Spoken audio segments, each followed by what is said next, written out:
छोट्या बाल बच्च्यांनी टाळी वाजवायची, कीर्तन में ताली, भोजन में थाली, ससुराल में साली. लग्न झालेत का सगळ्यांचे?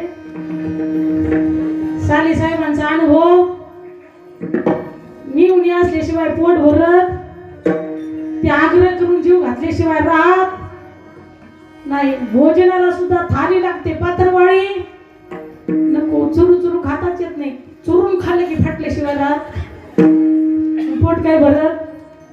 म्हणून कीर्तन में ताली. ताली का वाजवायची? कीर्तनामध्ये टाळी वाजवल्याच्या नंतर त्याचे बरेचसे फायदे आहेत. एक दोन तुम्हाला सांगून जाते. कीर्तनामध्ये टाळी वाजवल्याच्या नंतर तुमच्या दुर्भाग्याच्या रेषा नष्ट होतात आणि भाग्याच्या रेषा उमटतात.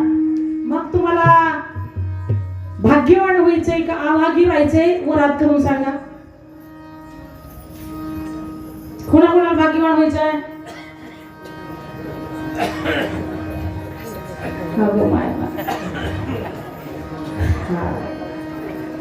इकडे कोणाला व्हायचंय का नाही? आता मला चलू द्या, तुमचं 50% आरक्षण आहे, तुम्हाला त्यांच्यासाठीच बोलवलंय. आम्ही जरा बाजूला बसलेलो आहेत, मला माहिती आहे. तसं काही नाही, समान अधिकार आहे महिलांना बी पुरुषांना बी. घ्या खाली हात.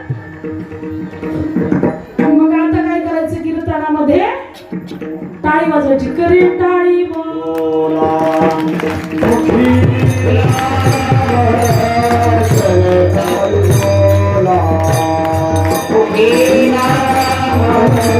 बोला